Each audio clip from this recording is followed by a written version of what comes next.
अब एक नियम बड़ा विचित्र है हमारा शंकर पर जल चढ़ाने का।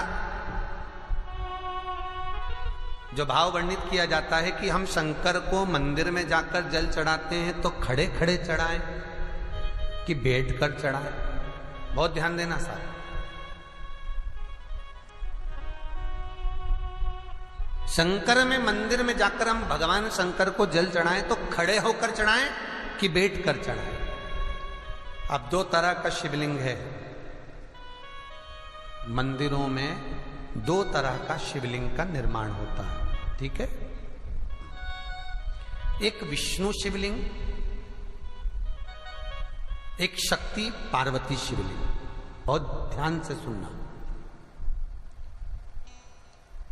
दो तरह का शिवलिंग मंदिरों में होता है, दो तरह का शिवलिंग मंदिरों में होता है, समझ लेना बहुत अच्छी तरह से। एक शिवलिंग वो होता है जो जमीन पर डायरेक्ट जलाधारी रहती है, शिवलिंग रहता है, ऐसी जलाधारी पूरी की पूरी, और शिवलिंग जमीन पर रखा रहता है, भूमि पर रखा रहता है, डायरेक्ट जमीन पर।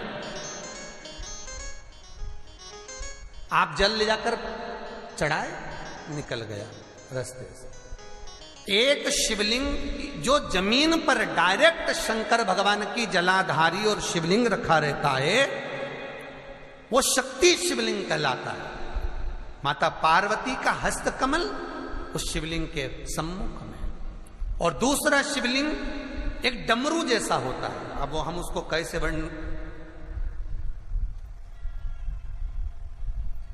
एक डमरू शिवलिंग होता है, ऐसा उसका स्टैंड होता है, ऐसा स्टैंड होता है, नीचे शिवलिंग रखने की जगह होती, फिर ऐसा होता है, फिर उसके ऊपर इस तरह शिवलिंग रखा होता है। देख, दर्शन करें आप लोगों ने।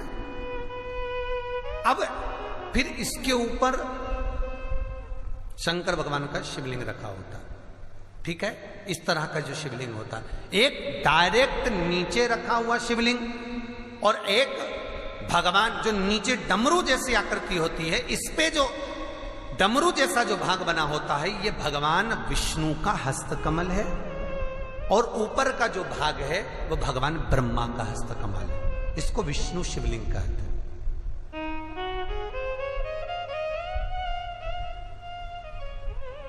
इसको हरीश्वर महादेव भी कहा जाता है। कौन सा महादेव कहते हैं? हरि सर्वेश्वर महादेव। हरीश्वर महादेव भी कहते हैं, हरि सर्वेश्वर भी कहते हैं। तो डमरू जैसा जो शिवलिंग का निर्माण हुआ है मंदिर में, अगर शिवलिंग ऊंचा है, शिवलिंग थोड़ी सी हाइट पर है, ऊंचाई पर है, और डमरू जैसा भाग फिर उसके ऊपर जलाधारी के बाद शिवलिंग निर्माण किया गया है, तो वो विष्णु शिवलिंग कहलाएगा, वो हरीश्वर शिवलिंग कहलाएगा, वो हरिवंश शिवलिंग कहलाएगा, हरीश्वर कहलाएगा। और जो डायरेक्ट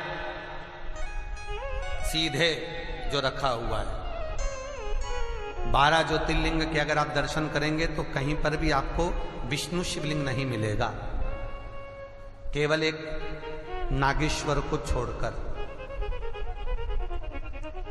कहां पर छोड़कर? जम के बोलिए। केवल एक नागेश्वर। नागेश्वर को छोड़कर बाकी के जितने 12 ज्योतिर्लिंग में शिवलिंग के दर्शन करोगे सब शक्ति शिवलिंग मिलेंगे, सब जमीन पर।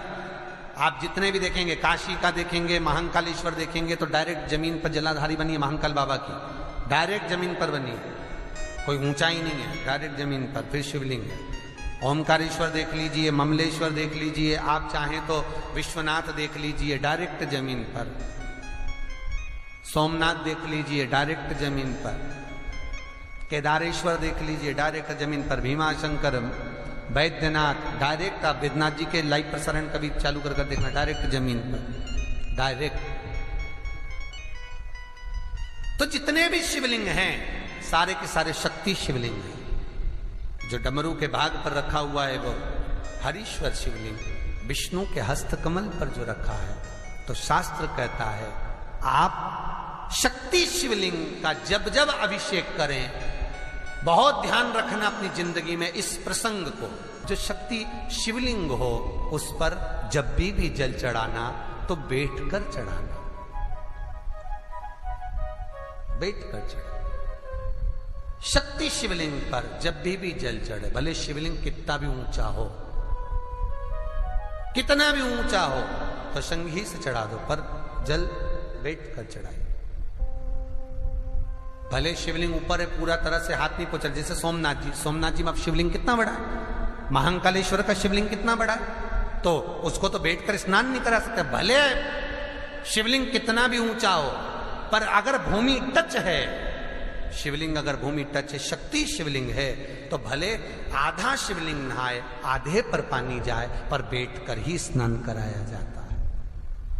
और महाराज यदि हरीश्वर शिवलिंग है, अर्थात भगवान विष्णु के हस्त कमल पर, ब्रह्मा के हस्त कमल पर यदि शिवलिंग है, तो वो शिवलिंग का जब भी स्नान कराएंगे, अभिषेक कराएंगे, पूजन कराएंगे, तो खड़े होकर ही करना है। और खड़े होने का भी तरीका होता है, दोनों चरण बराबर में रखकर कभी भी शंकर भगवान के शिवलिंग का स्नान नहीं कराया जाता। महाराज दोनों चरण बराबर रखकर, अगर हरीश्वर शिवलिंग है, किसी मंदिर में शंकर को जल चढ़ाने के लिए आप गए हो और शंकर को जल चढ़ा रहे हो, तो हरीश्वर अगर शिवलिंग है तो दोनों पांव बराबर रखकर नहीं, एक सीधा चरण थोड़ा सा आगे रखिए और उल्टा चरण थोड़ा सा पीछे रखकर भगवान शंकर का जलाभिषेक करने पर लक्ष्मी जैसे अपने चरण रहते हैं, भगवान शंकर उसी तरह से लक्ष्मी को दौड़ाते हुए अपने घर में प्रवेश करा।